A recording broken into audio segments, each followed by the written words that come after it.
persembahan dan perpuluhan dapat ditransfer melalui BCA 857 050 5000 atas nama GBI Musi Palam Indah atau scan barcode QR kode GBI Musi Palam Indah. Tuhan Yesus memberkati.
Shalom Bapak Ibu Saudara, dan mari kita sama-sama satukan hati kita berdoa untuk memulai ibadah kita pada pagi hari ini. Ora pata karala bashandara la pata karala papa. Aba ya Bapa yang kami sembah di dalam nama Tuhan Yesus. Terima kasih buat pagi hari ini ya Aba. Engkau memberikan kami hamba-hambamu kesempatan untuk kami boleh kembali bersama-sama berkumpul Tuhan dalam persekutuan di doa pagi ini Tuhan. Terima kasih kami boleh memasuki bulan yang baru ya Bapa. Terima kasih untuk perlindungan-Mu, kasih setia-Mu Tuhan dalam hidup kami. Dan di pagi hari ini Tuhan, setiap kami hamba-hambamu datang mencari wajah-Mu Tuhan, sujud di hadapan-Mu, merendahkan diri kami, mengatakan bahwa kami selalu memerlukan Engkau ya Bapa. Oleh sebab itu mari ambil alih doa pagi kami pada hari ini Tuhan. Bekerjalah di tengah-tengah kami ya Allah Roh Kudus. Baharuilah kami dalam hadirat-Mu ya Bapa. Biarlah Tuhan kekuatan kasih daripada-Mu itu membaharui kami. Membuat kami Tuhan boleh terus kuat berjalan lebih lagi bersama dengan Engkau. Terima kasih Tuhan, kuduskan setiap kami. Segala dosa kesalahan pelanggaran kami, ampuni kami dan basuh kami dengan darah anak domba Allah. Terima kasih ya Bapa, di dalam nama Tuhan Yesus. Kami bawa pujian kami padamu Tuhan. Terima kasih Tuhan. Ku berikan syukur pada Tuhanku. Kau telah tebus hidupku, karya kudus-Mu mengubahkanku. Kini aku jadi baru. Ku berikan syukur pada Yesusku, Kau telah angkat hidupku, karya kudus-Mu melayakkanku. Kini aku layani-Mu.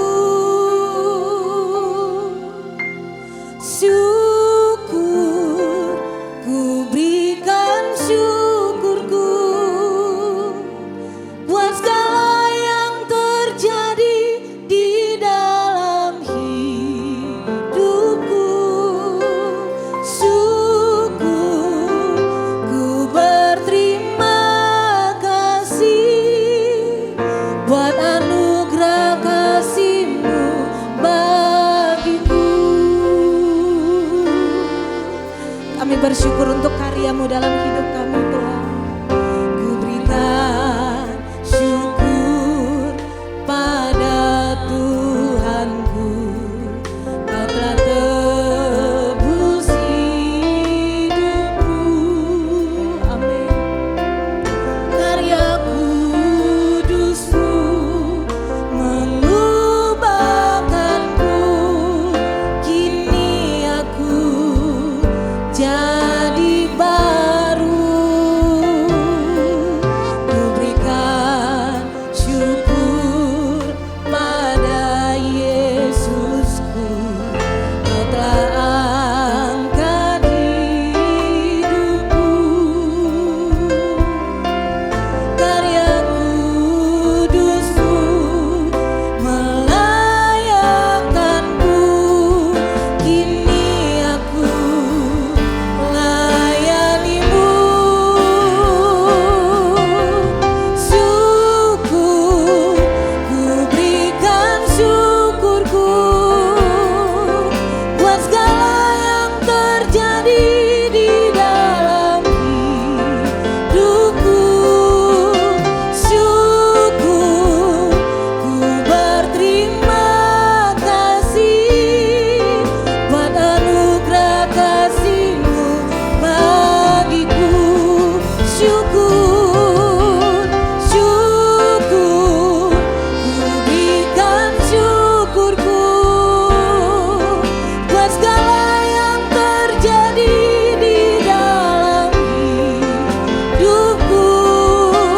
Syukur, ku berterima kasih buat anugerah kasih-Mu bagiku.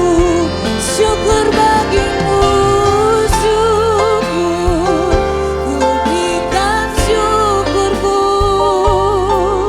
buat segala yang terjadi di dalam hidupku. Syukur, ku berterima kasih buat anugerah kasih-Mu bagiku.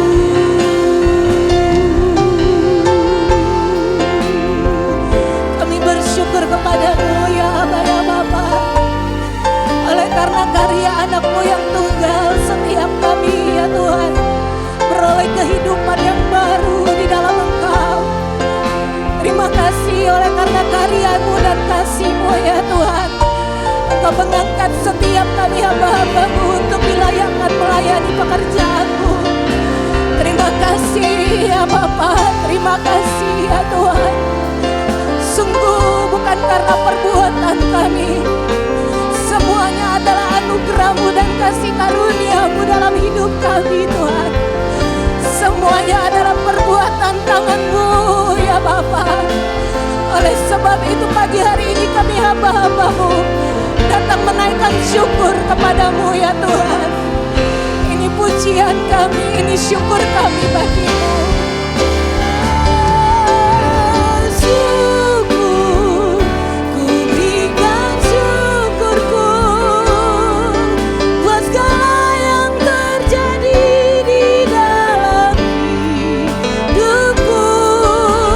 Syukur, ku berterima kasih buat anugerah kasih-Mu bagiku. Syukur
di dalam hidupku.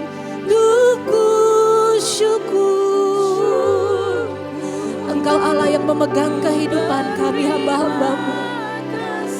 Engkau Allah yang turut bekerja di dalam segala hal bagi setiap kami hamba-hambamu ya Allah. Dan kami bersyukur,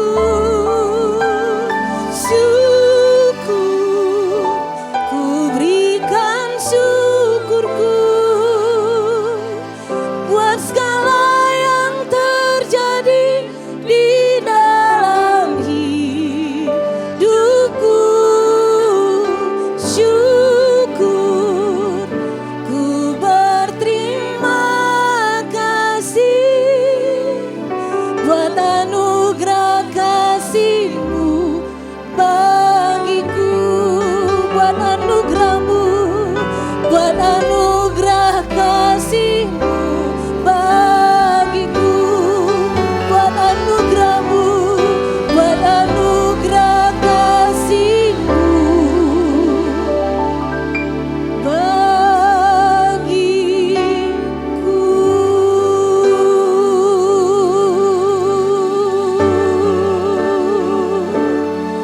Terima kasih Bapa, terima kasih Aba, terima kasih buat kasih dan setiamu. Terima kasih buat rahmat-Mu yang selalu baru setiap pagi. Terima kasih ya Yesus, terima kasih ya Roh Kudus. Kami hamba-hamba-Mu datang sujud di hadapan-Mu ya Bapa. Kami datang di hadapan-Mu Tuhan. Kami rendahkan diri di hadapan-Mu pagi hari ini ya Bapa. Kami katakan Engkaulah Allah yang menjadi kekuatan bagi kami hamba-hamba-Mu. Engkaulah Allah yang menjadi sumber dalam kehidupan kami. Engkaulah sukacita kami ya Tuhan. Engkaulah pengharapan kami ya Bapa. Engkau segalanya. Ya Narama beri sembadia.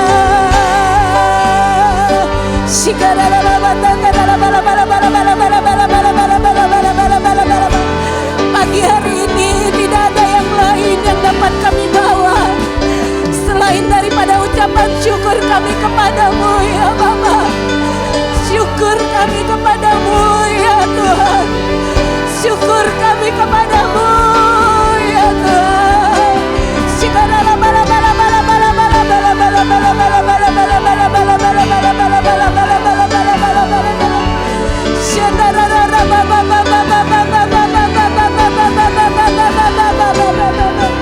Kami berikan pujian kami bagimu ya Tuhan. Sembah kami bagimu ya Bapa.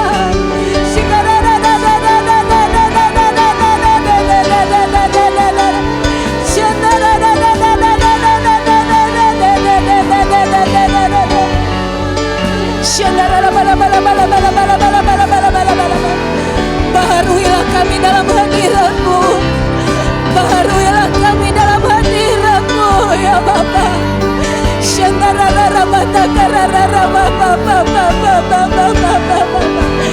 Kembangkanlah sayap-Mu atas setiap kami hamba-hamba-Mu ya Tuhan. Sebab Engkaulah Allah yang menjadi tempat perlindungan kami. Kepadamu kami percaya ya Tuhan.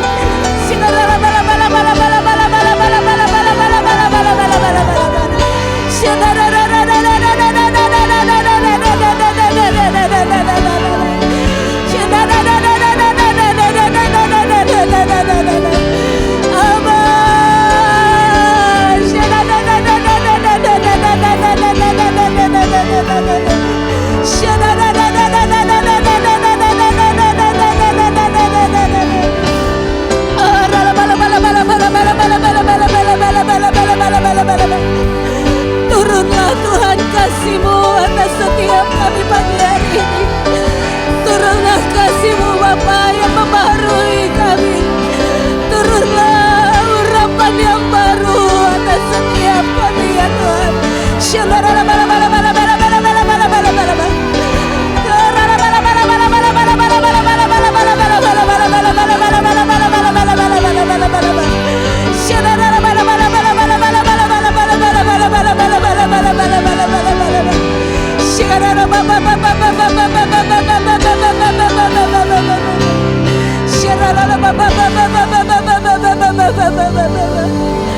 Turunlah minyak yang baru atas kami ya Tuhan. Turunlah urapan-Mu yang baru bagi kami hamba-hamba-Mu ya Bapa. Ya dalam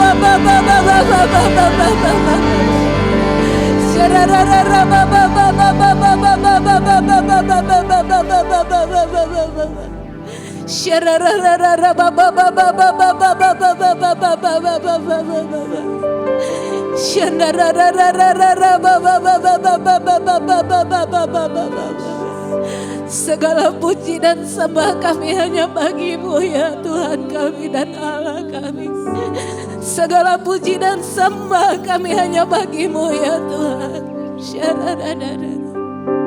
Segala puji syukur bagi-Mu, ku tinggikan nama-Mu selalu. Kemuliaan hanya bagi-Mu, terpujilah nama-Mu. Segala puji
Bapak Ibu Saudara katakan.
Kemuliaan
holy name. Sing like never before. Oh my soul, I worship your holy name.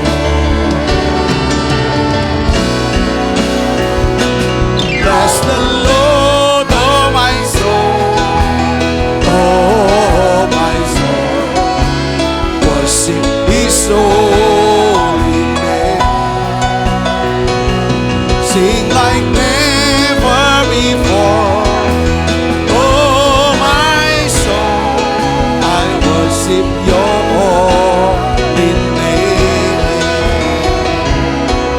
I worship your holy name. I worship your holy name. Shalabalabalabalabalabalabalabala. Mari berdoa dalam bahasa roh, Bapak Ibu Saudaraku. Shalabalabalabalabalabalabalabalabalabalabalabala. Shinimilabalabalabalabalabalabalabalabalabalabalabala. Shalabalabalabalabalabalabalabalabalabalabalabala. Shalabalabalabalabalabalabalabalabalabalabalabala. Shalabalabalabalabalabalabalabala. Shalabalabalabalabalabalabalabala.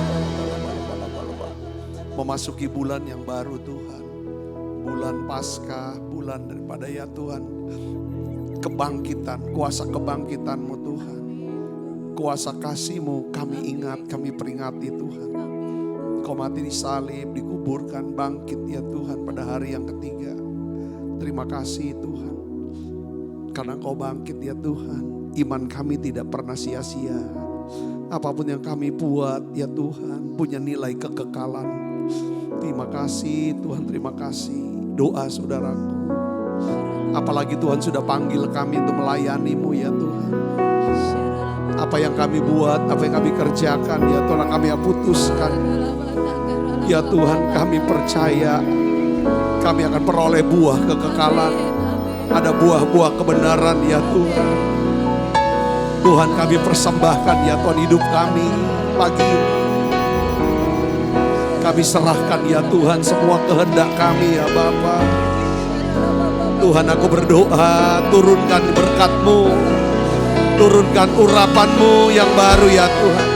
Untuk para ya Tuhan, hamba-hamba-Mu ini ya Tuhan. Untuk setiap pemimpin-pemimpin di gereja-Mu ini Tuhan. Turunkan pengurapan yang baru, yang segar ya Tuhan. Syalabala, buka mata hati kami itu bisa melihat. Syalabala, pengharapan yang terkandung dalam panggilan. Sini bila bala bala bala bala bala bala bala bala bala bala. Beri ya Tuhan mata untuk bisa melihat, telinga yang bisa mendengar ya Tuhan, mata yang bisa melihat apa yang sedang Tuhan tunjukkan buat kami. Beri kami ketajaman, kepekaan ya Tuhan. Sini bila bala bala bala, beri kami kemampuan melakukan kehendak-Mu ya Tuhan, melakukan kehendak-Mu. Ajar kami bisa menaklukkan kehendak kami ya Tuhan. Kami berdoa Bapa dalam nama Yesus. Beri kami damai sejahtera-Mu ya Tuhan. Beri kami damai sejahtera-Mu ya Bapa.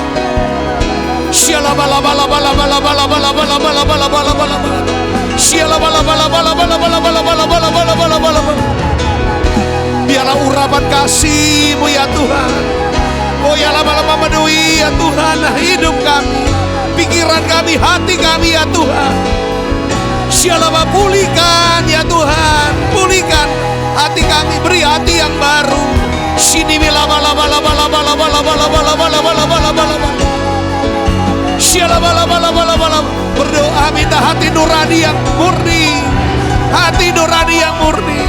Biarlah ya Tuhan siap firman yang kami sudah dengar, kami ajarkan, tertanam dalam lubuk siap hati kami.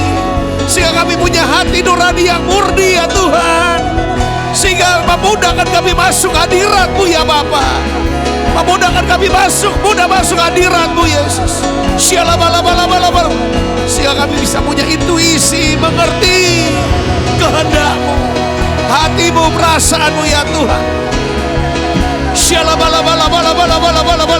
Doa saudara, miliki jiwa yang tenang dalam nama Yesus. Biarlah jiwa kami tenang ya Tuhan. Tubuh kami sehat, semua sehat dalam nama Yesus. Oh ya bala.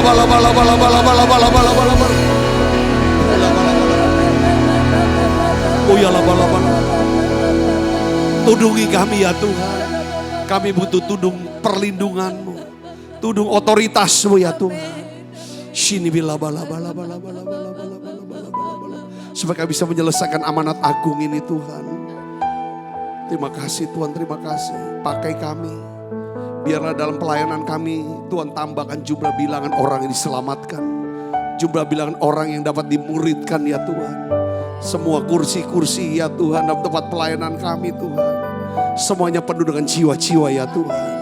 Biar setiap kali ibadah ada hadirat-Mu, ada pesan yang membawa, ada makanan-makanan yang segar ya Tuhan dari surga.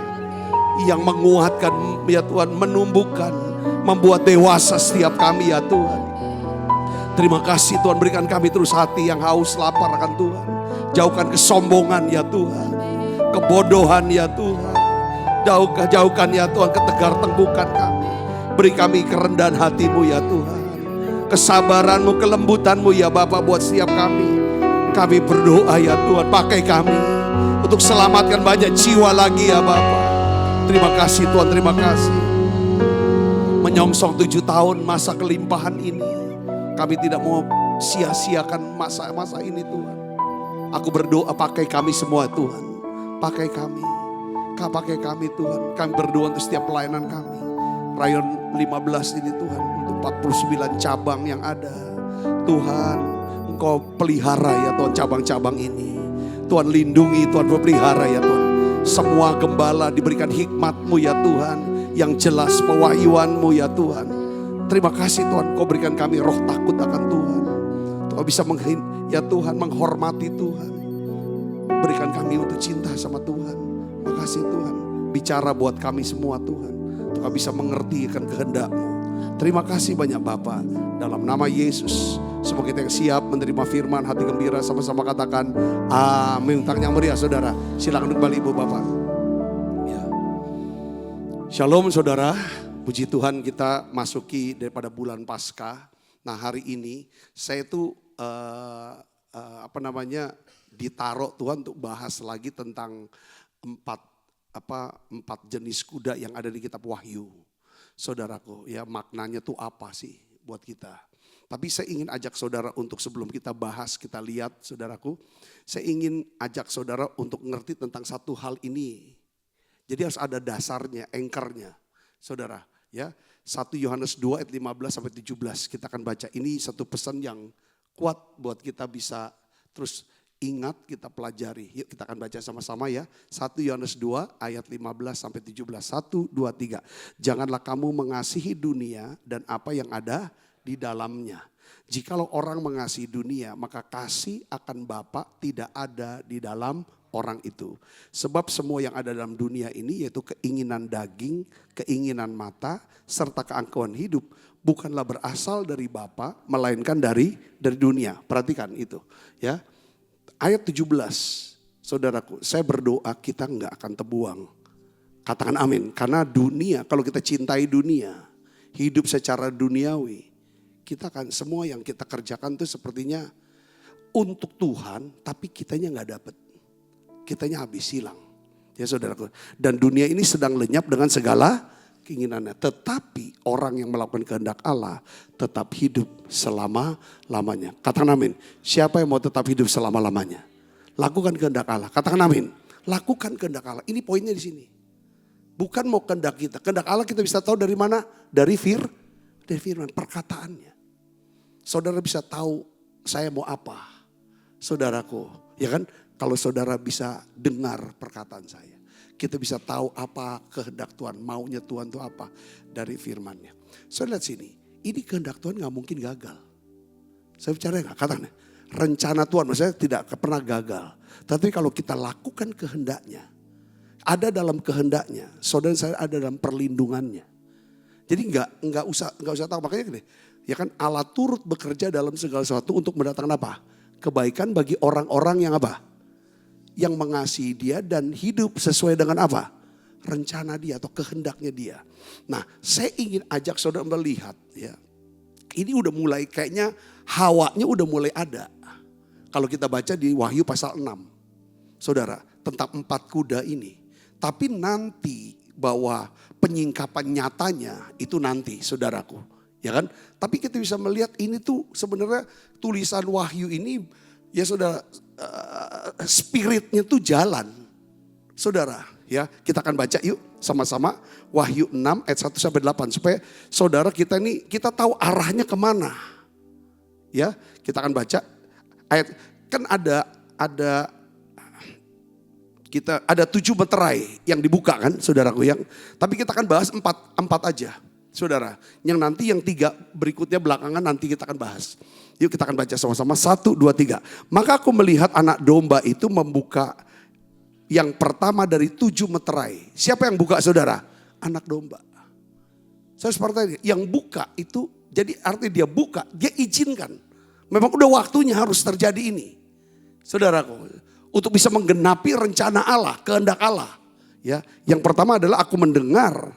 Yang pertama dari keempat makhluk itu berkata dengan suara bagaikan bunyi guru, mari. Dan aku melihat, baca sama-sama dengan saya. 1, 2, 3. Sesungguhnya ada seekor kuda putih dan orang yang menungganginya memegang sebuah panah. Dan kepadanya dikaruniakan sebuah mahkota. Lalu ia maju sebagai pemenang untuk merebut kemenangan. Yang pertama, kita satu-satu yang kita bahas ya. Pertama adalah kuda putih, saudaraku. Apa sih yang maksud dengan kuda putih? Ya, yang pertama kuda putih itu maksudnya adalah kita harus waspada. Ya, sering ya kan terhadap apa saudara, penyesatan yang halus atau kita tersesat. Lalu ia maju dan sebagai pemenang untuk merebut ayat ketiga. 1, 2, 3. Ketika anak domba itu membuka meterai yang kedua, aku mendengar makhluk yang kedua berkata, mari. Dan majulah seekor kuda lain, seekor kuda merah padam. Dan orang yang menungganginya dikaruniakan kuasa untuk mengambil damai sejahtera dari atas bumi. Sehingga mereka saling membunuh dan kepadanya dikaruniakan sebilah pedang yang besar. Dan ketika anak domba itu membuka meterai yang ketiga, aku mendengar makhluk yang ketiga berkata, mari. Dan aku melihat sesungguhnya ada seekor kuda hitam. Dan orang yang menungganginya memegang sebuah timbangan di tangannya. Dan aku mendengar seperti ada suara di tengah-tengah keempat makhluk itu berkata, secupak gandum sedinar dan 3 cupak jelai sedinar. Tetapi janganlah kau rusakkan minyak dan anggur itu. Ketika anak domba itu membuka meterai yang keempat, aku mendengar suara makhluk yang keempat berkata, mari. Dan aku melihat sesungguhnya ada seekor kuda hijau kuning. Dan orang yang menungganginya bernama Maut dan kerajaan Maut mengikutinya. Dan kepada mereka diberikan kuasa atas 1/4 dari bumi untuk membunuh dengan pedang dan dengan kelaparan dan sampar. Dan dengan binatang-binatang buas yang di bumi. Katakan amin saudara. Jadi saya lihat ini nanti kayaknya perubahan dalam dunia ini begitu cepat. Sangat dinamis, ya kan? Itu cepat sekali nanti. Perang tiba-tiba apa dan lain semua. Nasihatnya Tuhan adalah pertama gini, jangan panik. Jangan takut, ya. Karena apa? Yang pegang kendali atas hidup di dunia ini. Segala peristiwa zaman-zaman, itu yang pegang siapa? Anak domba, saudaraku. Artinya apa? Sejarah dunia ini tidak jalan serampangan dan lain sebagainya. Segala sesuatu tetap berada di bawah kedaulatan Tuhan. Katakan amin saudaraku. Nah, kita akan bahas mengenai 4 kuda ini. Saudara dan saya ini cobaan yang terberat jadi kuda putih loh. Kuda putih lambang apa? Penyesatan. Kalau hati saudara dan saya terluka, kita dengan mudah kata-kata kita selama ini didengar karena kita memberitakan firman. Kalau kita hasut daripada orang-orang sekitar kita, kita jadi seorang penyesat. Kita jadi kuda putih yang ditunggangi oleh iblis. Saya bisa ngerti, saya katakan amin. Makanya jaga hati, ini hati-hati. Ini saya mau, ini kan ke diri kita. Kita nggak usah lihat yang lain. Saudara lihat aja. pemimpin-pemimpin gereja palsu, pemimpin nabi-nabi palsu, semua dimulai daripada pemimpin gereja yang kecewa. Dia biarkan kecewa itu jadi busuk, lalu pahit. Jadi kuda putih dia. Kalau sudah jadi kuda putih, dia penyesat. Sepertinya dia benar. Di sini katakan, aku melihat ada seekor kuda putih dan orang yang menungganginya memegang sebuah panah. Saya panah. Bukan pakai apa? Pedang. Seharusnya saudara saya pakai pedang roh. Yaitu firman Tuhan. Katakan amin. Ya saudara. Kalau pedang roh membawa apa? Damai sejahtera pasti. Membawa kehidupan. Membawa kelimpahan. Tapi ini dia pakai apa? Dia pegang busur. Memegang sebuah panah. Panah ini apa saudara? Itu kan yang dilemparkan. Perkataan-perkataan yang dilemparkan itulah panah. Perkataan dusta. Intimidasi, bikin nakut-nakutin orang. Kalau pelayanan kita isinya dusta, omongan kita, mulut kita. Itu bukan kita enggak pakai pedang dalam pelayanan. Kita pakai panah. Setuju? Ngerti gak saudara?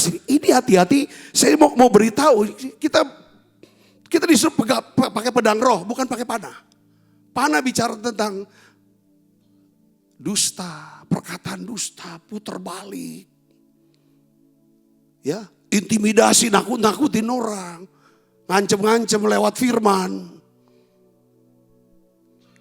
Amin. Pendakwaan, penuduhan. Nah ini saudaraku. Di Alkitab di sini katakan, dia pegang kepadanya dikaruniakan sebuah kota. Ini bicara tentang apa? Sepertinya banyak orang berkata dia bener ini, yang bener ini nih.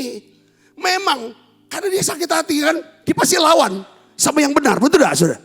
Ketika saudara mulai sakit hati, saudara akan melawan kebenaran. Musuh kebenaran. Tapi saudara banyak, kita bisa jadi banyak punya pengikut. Saya lihat banyak pengikutnya. Zaman ini penyesatan tidak selalu datang dalam bentuk terang-terangan. Saudara, seringkali datangnya dalam bentuk terlihat apa? Baik. Terlihat baik, terasa benar. Terlihat baik, belum tentu baik. Terasa benar, belum tentu benar. Ini coba nih, jangan sampai gitu kan. Jangan, karena di situ ada tipuan, ada palsu, ada dusta-dusta dimainkan. Dengan intimidasi, ketakutan, kalau nggak ini. Kita nggak mau bermain di area ini. Setuju gak saudara? Katakan amin. Yang kedua, menawarkan kemenangan instan tanpa proses salib. Proses salib itu artinya saudara, keputusan kita harus didasarkan oleh kasih dan kebenaran. Itu salib. Salib bicara apa? Kasih dan kebenaran. Mengutamakan apa? Kebahagiaan diri, kepentingan diri sendiri. Aku dapatnya apa? Ngerti saudaraku? Ini di atas kekudusan. Itu pertama. Saudara bisa mengerti sini? Amin. Ya, ini kan kerja di mana-mana nih. Kalau udah main kuda putih, kita jadi kuda putih sulit untuk dinasehati. Sulit bertobat. Karena ngerasa diri sudah benar. Dampaknya kalau orang sudah kena jebak di kuda putih, dia pasti bisa jadi kuda merah. Apa tuh kuda merah? Kuda merah. Majulah seekor kuda lain, ayat 4. Seekor kuda merah padam dan orang yang menungganginya dikaruniakan kuasa untuk apa? Mengambil damai sejahtera. Coba kehadiran saudara. Ya, kehadiran kita. Apakah mengambil damai sejahtera? Kalau ada kita kayaknya orang semua kayaknya hilang damai. Apa kita bawa damai sejahtera? Itu karena dimulai dari kuda putih dulu. Baru jadi kuda merah. Lalu muncul berantem tuh. Saling adu satu-satu. Ini dia akan terjadi nih saudaraku di dunia. Saudaraku, ya kan? Warna kuda merah lambang apa saudara? Perang dan pertumpahan darah. Kuda ini tidak hanya bicara soal perang antar bangsa yang sekarang sedang terjadi. tetapi hilangnya damai sejahtera. Kalau orang sudah hilang damai sejahtera, orang ini mudah marah. Orang ini mudah tersinggung. Saling menyerang satu sama yang lain. Ngomong sinis. Saya berdoa kita harus kebaskan ini. Katakan amin saudara. Jangan kita jadi seorang yang mau ditunggangi oleh musuh. Menjadi sebuah kuda merah. Timbul konflik di mana-mana mau ribut. Saudara-saudara. Ya, jaga hati. Terima damai sejahtera. Katakan amin. Jangan bikin orang tuh nggak enak. Saudara waktu Jumat Agung ya, tentang salib. Saya lagi sedang bahas tentang salib itu di persiapan pribadi. Saudara, sebenarnya Yesus itu disalib bukan untuk dibunuh supaya dia mati. Tapi lebih dari itu. Kalau mau cuma sekedar dibunuh supaya Yesus mati, penggal aja palanya. Selesaikan, betul tidak? Tapi salib itu bicara tentang apa? Saudaraku, itu bicara tentang dipermalukan. Dipermalukan. Yesus rela tanggung itu. Dipermalukan, dibuka semua aibnya. Ditelanjangin kan dia. Saudaraku, dipertontonkan. Salib itu bukan di tempat tersembunyi. Salib itu, saudara, Golgota itu kan tempat pasar. Tempat di mana orang tuh lalu lalang pergi dari satu kota ke kota lain. Pusatnya kota di sekitar Israel dan kota mau keluar negeri ke Damaskus. Itu jalan tuh rame banget. Itu pasar dari zaman dulu sampai sekarang. Itu tuh dipertontonkan. Tuhan tuh ngomong sama saya juga harus berdoa ya. Jangan suka bikin orang lain tuh gak enak. Bikin orang lain jadi malu. Katakan amin. Cara kerja setan kan selain dia dusta, teror, nuduh tuduhan dan dakwaan tuh dipermalukan, direndah-rendahkan gitu loh. Saya bisa ngerti gak sih? Dikatakan amin. Ini kalau kita lakukan ini kita jadi kuda merah. Orang kan kalau dimaluin hilang damai sejahtera. Betul gak saudaraku? Tiba-tiba segala macam. Tapi kalau ditegur untuk ditemplak supaya bertobat, itu beda. Katakan amin. Ditemplak, ditegur, itu Roh Kudus menemplak. Conviction bahasa Inggrisnya ya. Kalau iblis musuh, condemnation. Beda. Condemnation itu bikin malu. Bukan bertobat, cuma nyesel, terus rasa malu, rasa bersalah. Ujungnya apa? Putus asa, bunuh diri. Itu kerjanya. Tapi kalau misalnya nemplak, kamu salah ini. Itu disiplin. Supaya dia koreksi untuk perbaikan ke depan. Saudara-saudara dapat gak? Katakan amin. Nah, kalau orang hilang damai sejahtera terus nih. Misalnya kuda putih gak bertobat, hilang. Maka hidup kita selalu tidak ada damai, lalu kita ambil damai sejahtera orang. Tapi kalau kita bertobat dari kuda putih, kita gak mungkin jadi kuda merah. Tapi kalau misalnya kuda putih gak bertobat, kuda merah kita gak bertobat, terus ya bikin konflik. Lama-lama kita jadi kuda hitam. Kuda hitam itu bicara apa? Kalau udah gak ada damai sejahtera, ujungnya akibatnya gimana? Pertama soal keuangan, ekonomi. Yang kedua bicara tentang apa? Pasti sakit, karena sakit penyakit. Yang ujungnya nanti hijau kuning mati. Saudara, mati karena ekonomi kelaparan. Mati karena berperang, bunuh, mati terbunuh. Mati karena sakit, adalah ya sakit bisa bawa kematian. Itu kuda hitam. Kuda hitam itu jembatan kepada maut dan kerajaan maut. Saudara, ini urutan-urutan yang tugas kita sebagai hamba Tuhan. Supaya kehidupan jemaat itu bisa dibukain. Katakan amin. Kenapa kok hidup gereja ini, kehidupan keluarga ini, kita kok gak diberkati? Bukannya mau menangkan jiwa, untuk ngurusin dirinya aja udah masih bergumul dengan dirinya. Dengan sibuk berkutat dengan kuda putih. Melemparin panah terus kemana-mana. Di media sosial, di segala macam, melemparin panah, betul gak? Panah ini 4 perkataan. Dusta, intimidasi, pendakwaan, dan penuduhan. Seolah-olah benerin diri kemana, benerin ini, klarifikasi mana. Itu kuda putih. Saudara, kalau udah ini terus kerja, hilang damai sejahtera. Saudara, dampak damai sejahtera, ribut terus, konflik di mana-mana. Ribut terus, wah gesekan terus, gesekan. Ini tugas kita loh gereja. Saudara gembala-gembala tugasnya ini di gereja. Saya juga tugasnya ini kita. Katakan amin. Kalau damai sejahtera tidak ada lagi di pribadi kita atau keluarga atau di gereja, kita nggak bisa. Ini jadi tunggangannya gereja, malah jadi tunggangannya si musuh. Amin. Sama apa segala macam. Kan dimulai dari dikit-dikit sama siapapun gak setuju. Itu udah putih tuh. Merasa diri paling benar kan udah putih. Akhirnya gak ada damai sejahtera. Ujungnya pasti masalah ekonomi. Kuda hitam. Ya, kuda hitam kita baca di ayat 5 dan 6. Ketika anak domba itu membuka meterai yang ketiga, aku mendengar makhluk yang ketiga berkata, mari aku melihat sesungguhnya ada seekor kuda hitam dan orang menungganginya memegang sebuah timbangan di tangannya. Dan aku mendengar seperti ada suara di tengah-tengah keempat makhluk itu berkata, secupak gandum sedinar, 3 cupak jelai sedinar. Tetapi jangan rusakkan minyak dan anggur. Itu pesan. Jadi nanti ada masa di mana memang ekonomi susah. Sesusah-susahnya. Tapi ada satu hal yang Tuhan akan tetap lindungi. Yaitu apa saudaraku? Ya kan? Minyak dan anggur. Minyak bicara apa? Damai sejahtera ini. Anggur dibicara sukacita. Katakan amin.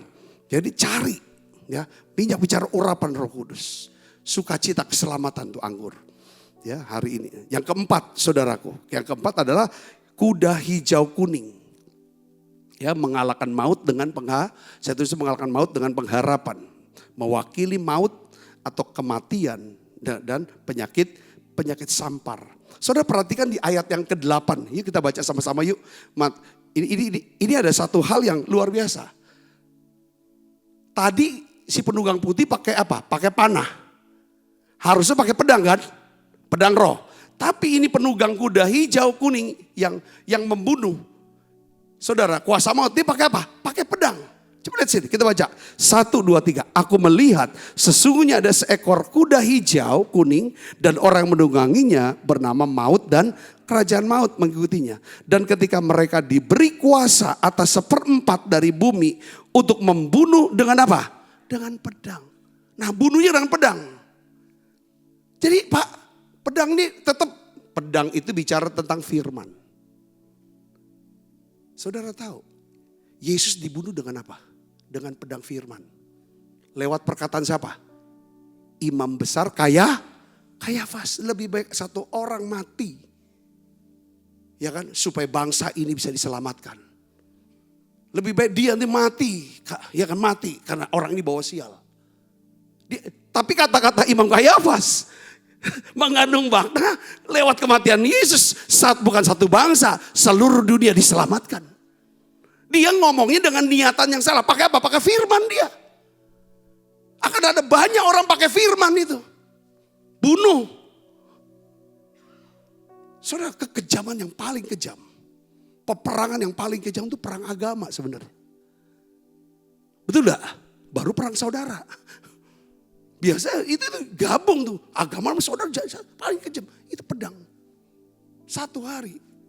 Jangan pikir orang punya firman bisa tahu firman. Dia bisa pakai firman untuk bunuh gitu. Kopernikus yang nemukan bumi matahari bumi mengelilingi matahari. Mati dia sama pedang apa? Firman. Lewat keputusan siapa? Paus. Ya dah. Ini kan. Jadi namanya kuda hijau kuning udah dari dulu. Tapi nanti buncut beneran di akhir zaman nanti. Saudara cerita-cerita seperti itu. Karena dia menemukan dan ternyata betul. Selama ini teorinya adalah, saudaraku ya, bumi tetap semua matahari yang muterin bumi. Lalu ada orang dengan rumus matematika segala macam. Wah, ini melanggar. Saudara, semua dimulai dari kesombongan.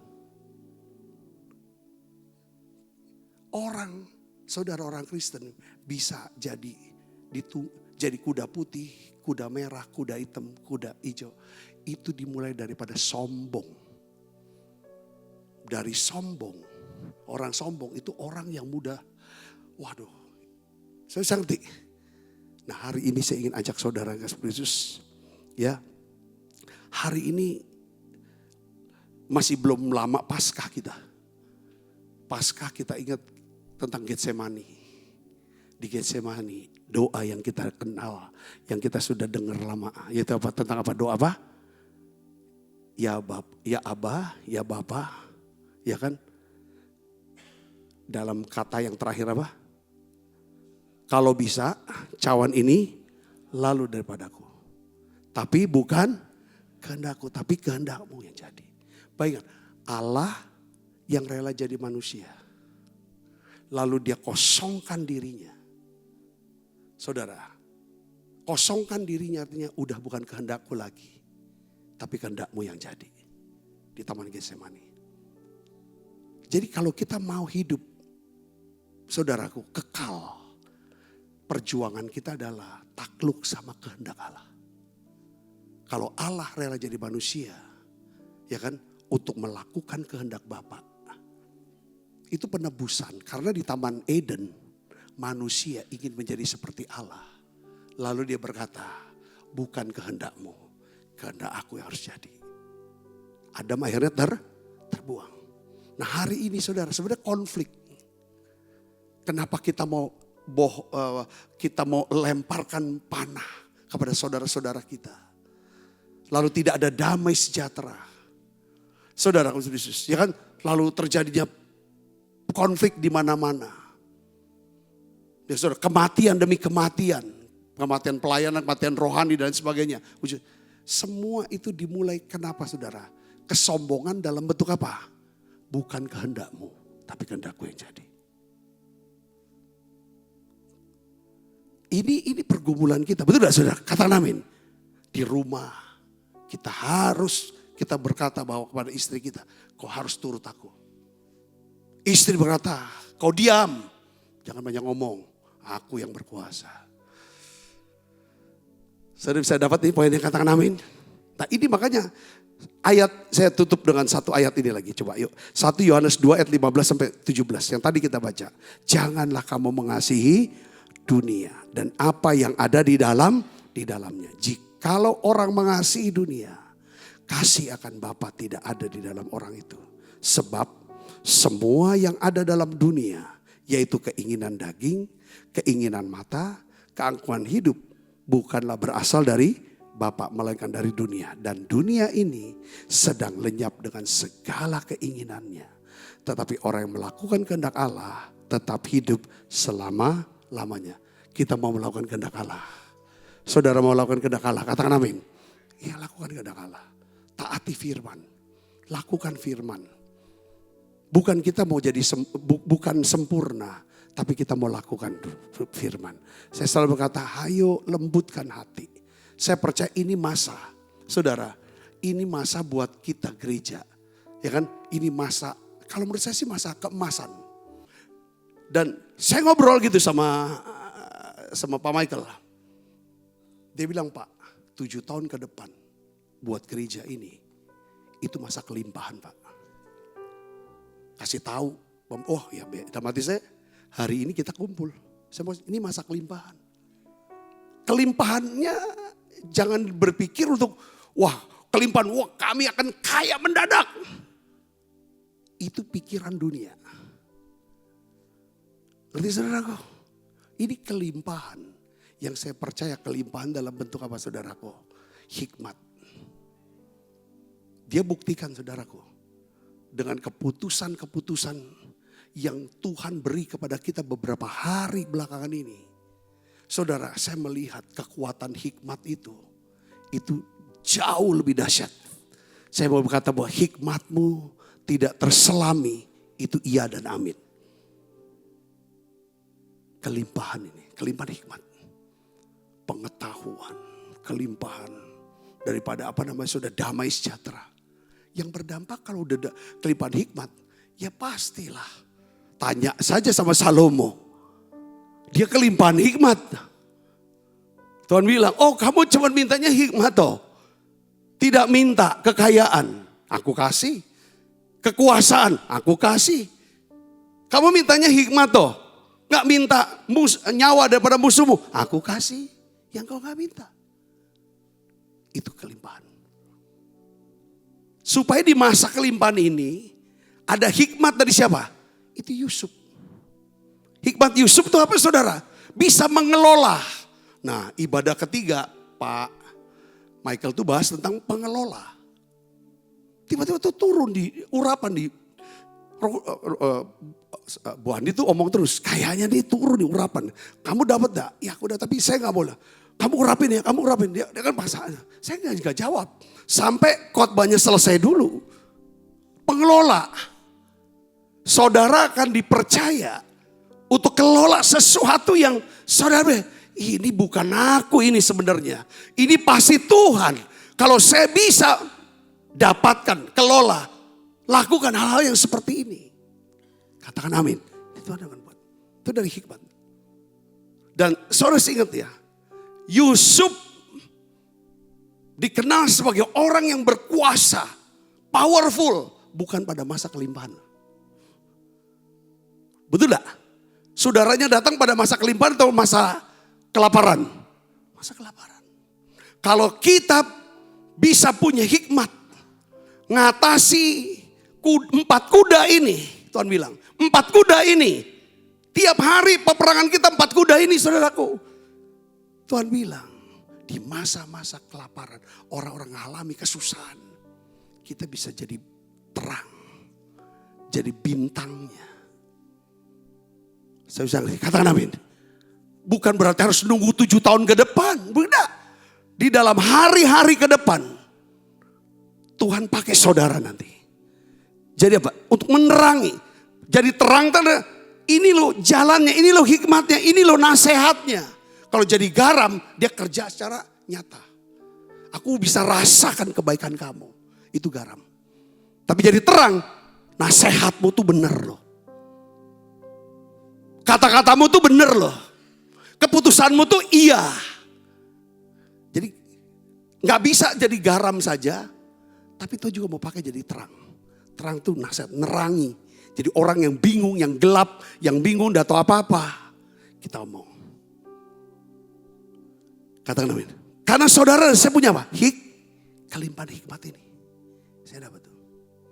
Ketika Tuhan pulihkan kita, Tuhan akan pulihkan juga identitas dan panggilan kita.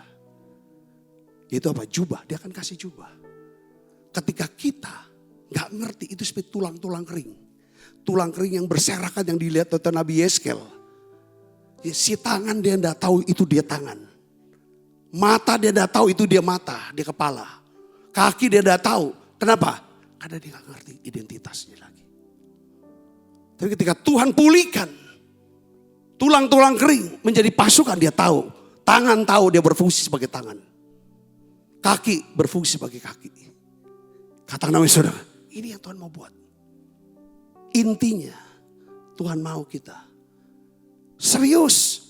Hatinya taruh fokus. Jangan terdistract. Yang membuat saudara saya kehilangan damai sejahtera. Tidak usah ucapkan sesuatu yang membuat hilang damai sejahtera. Jangan ambil keputusan apapun yang menyebabkan hilang damai sejahtera. Itu tandanya kita di luar kehendak Allah. Kalau yang membuat kita rasanya sakit. Tapi itu kebenaran sebenarnya. Lembutkan. Bertobat. Katakan namanya saudara. Itu akan justru membawa kita kepada kebenaran dan damai sejahtera. Yang ketiga katakan namanya saudara. Jangan sampai saudara ditipu terlalu lama. Biasa orang tertipu lama. Ketika kebenaran datang dalam diri dia. Yang akan membawa damai sejahtera sejatri. Dia tolak. Kok sama dia aku gak sejahtera ya? Istilahnya kayak gitu kan. Ada gak istilah orang yang sudah ditipu sama iblis? Dikasih kebenaran. Dia bilang, kok aku gak sejahtera ya kata-kata dia. Ada yang lindungin dia, si penunggangnya. Dia sudah jadi kuda putih. Orang yang jadi kuda putih. Makanya kita harus banyak bertobat buat jemaat-jemaat keluarga-keluarga. Kenapa? Dia ngelemparin terus panah-panah. Kalau saudara bukan pakai pedang roh, tapi ngelemparin panah. Itu kita sudah tersesat. Orang-orang sekitar kita tersesat. Kita perhatikan saudara. Kata-katanya. Amin. Damai sejahtera. Bawa damai sejahtera apa? Enggak ada damai sejahtera ini. Orang ini. Ini tugas kita, jangan dijauhkan. Katakan amin. Tidak. Saya berdoa ini sudah bisa dapat ini poin ini. Katakan amin. Saya percaya ini ke depan memang nih satu penuaian besar. Penuaian besar saudara. Pasti di tempat saudara pelayanan. Itu. Konsentrasi, saya percaya dari apa yang ada. Tuhan bisa kok ingat tulang-tulang kering. Coba baca lagi. Yes. Mungkin saudara rasa pelayanan kayak tulang-tulang kering. Coba saudara baca lagi. Apa urutannya gimana? Hidupnya kayak tulang-tulang kering. Tulang-tulang kering gak tahu identitas panggilannya, gak tahu. Otoritas udah gak ada otoritas lagi. Ya dah. Gak ada lagi yang namanya, seperti gak ada perlindungan. Luka terus, bocor terus. Saya percaya ini waktu di April ini saudara. Hari Paskah ini. Gereja akan bangkit.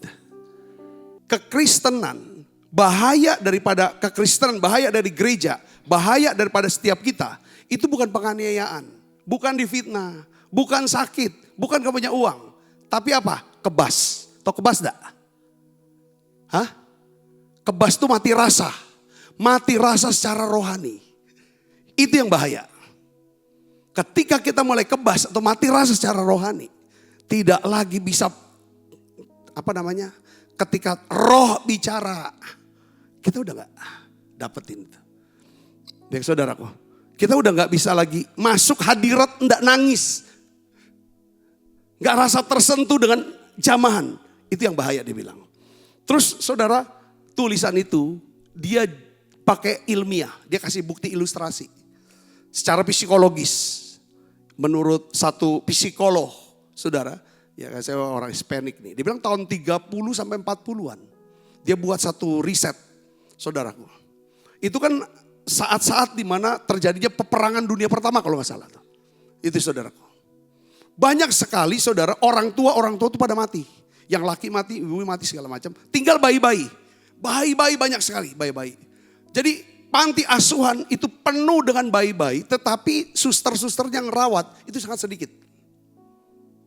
Saudaraku. Akhirnya suster hanya kasih makan, kasih minum, mandiin. Setelah itu, bayi-bayi itu saudaraku punya kebutuhan untuk digendong. Untuk dipeluk, untuk disentuh. Mereka tuh nangis terus, nangis. Karena mereka minta digendong. Minta disentuh. Nggak ada yang gendong, nggak ada yang sentuh. Nggak ada yang belai. Kebutuhan bayi juga bisa natap wajah mamanya. Tatap kayak gendong, tatap sambil kasih susu ASI. Itu satu kebutuhan. Itu dia nggak dapat. Saudara, lalu saudara beberapa lama kemudian dibikin, saudara hasilnya apa? 39 daripada bayi-bayi itu mati. Setelah dicek bukan mati kelaparan, bukan mati karena kehausan, tapi mati karena gak ada sentuhan. Banyak orang Kristen, saudaraku, mati rohaninya. Bukan karena mereka gak dengar khotbah, bukan karena mereka gak ke gereja, bukan karena mereka gak melayani, tapi mereka tidak lagi mengalami sentuhan dari Tuhan. Keras di sini, saudaraku. Nah itu kemarin saya sharingkan ke jemaat. Jadi kalau tiap hari kita sebagai pemimpin, apa saudara masih disentuh? Kita punya anak saudara, anak-anak yang tiap hari kita sentuh, masa-masa pertumbuhan, masa kecil. Saudara, itu beda. Istri, suami istri harus sering sentuh, tiap hari harus disentuh loh. Harus dipeluk. Tekan amin. Kadang-kadang udah tua. Ya emang tua, kenapa? Ini kebutuhan dari bayi sampai tutup mata. Secara fisik saya psikologi. Anak, saudaraku, anak. Saya bilang, saya penuh, sudah besar seperti itu. Masih saya peluk, saudara. Tapi cium dia nggak mau lagi, dia bilang. Saya bilang, cium lah, nggak apa-apa. Ini kan nggak, dia bilang udah. Rusak aku punya make up, katanya dia, alasannya gitu. Tapi peluk masih mau. Joel memang dari dulu peluk mau, cium nggak mau. Dia bilang, kita laki sama laki loh. Setelah besar itu, laki nggak boleh ciuman, dia bilang gitu. Kan bapaknya sendiri. Maksud saya sebagai orang tua. Kadang-kadang kita bilang, kenapa anakku nggak dengerin suaraku ya? Kita tuh bisa denger suara Tuhan tuh bisa masuk. Kalau kita sering dapat jamahan dari Tuhan. Setuju tidak saudara? Suara kita bisa didengarkan oleh anak kita kalau kita suka sentuh dia. Katakan amin. Mungkin aneh. Lama udah gak sentuh, sekarang kamu mau dipeluk, mau sentuh. Mulai aja gak apa-apa lagi. Katakan amin. Nah ini yang saya dapetin setelah ini. Ya kan, itu untuk latih. Tapi penting disentuh oleh Tuhan. Maka kita bersyukur, saudara jangan sampai ini kan ya. Saya sharing waktu itu kemarin, Pak Michael juga ngomong ya, kita ngomong itu kan. Ya betul memang gereja-gereja sekarang sudah tidak lagi sentuh, tumpang tangan. Saya berdoa ini tahun biarlah kita pakai sebagai tahun saudaraku ya kan. Penuaian yang besar, banyak orang bisa diselamatkan. Amin. Beri tepuk tangan yang meriah. Kita bangkit berdiri saudara.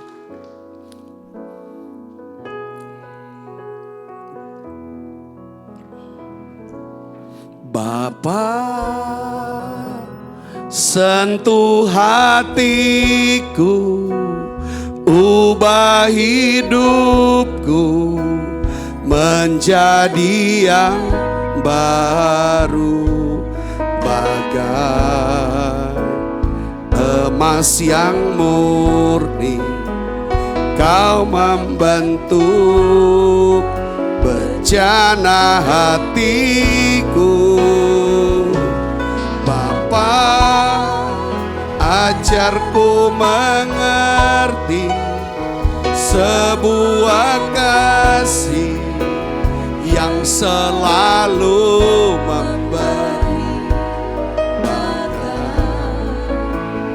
air mengalir yang tiada pernah berhenti.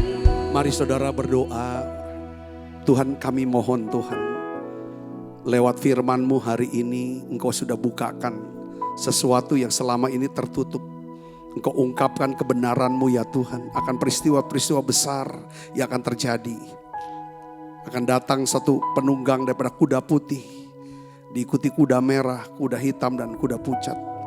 Tuhan, aku berdoa spirit ini Tuhan, aku berdoa ya Tuhan, kami mau tolak dalam nama Yesus. Tidak berikan kami ya Tuhan kepekaan untuk bisa membedakan mana yang tampaknya benar dengan mana yang benar-benar benar. Tuhan, kami berdoa Bapa dalam nama Yesus. Biarlah Tuhan turunkan Roh Kudus-Mu, roh untuk membedakan roh. Ya Tuhan, biarlah ya Tuhan Engkau singkirkan segala spirit ya Tuhan, kuda putih ini Tuhan, kuda merah, kuda hitam, dan juga ya Tuhan kuda pucat dalam nama Yesus. Tuhan, kami minta Tuhan, biarlah ada kebenaran yang membawa damai sejahtera. Ya Tuhan, yang membawa kelimpahan dan membawa kehidupan ya Tuhan. Terima kasih Tuhan, terima kasih. Terima kasih Tuhan. Kami akan ya Tuhan selalu pegang-pegang roh itu, pedang roh. Kami mau jaga-jaga ya Tuhan. Sekali lagi aku berdoa pengurapan pagi ini membuat kami ya Tuhan, mata kami terbuka ya Tuhan. Ya Tuhan, Kau berikan Kau terus kepekaan buat kami. Kami mau melakukan kehendak-Mu ya Bapa. Pakai semua anak-anak-Mu lebih dahsyat lagi Tuhan. Berkati dan cukupi setiap kebutuhan kami semuanya Tuhan. Bungkus kami semua dengan kuasa darah-Mu. Kekasih Kristus, terimalah berkat yang berlimpah-limpah daripada Allah Bapa. Di Di dalam anaknya yang tunggal Tuhan kita Yesus Kristus. Persekutuan yang manis dari Roh Kudus menyertai saudara semua mulai saat ini sampai Yesus datang menjemput kita mempermai dan sampai selama-lamanya. Semoga kita yang percaya dan berkati sama-sama katakan amin. Tuhan berkati saudara semuanya.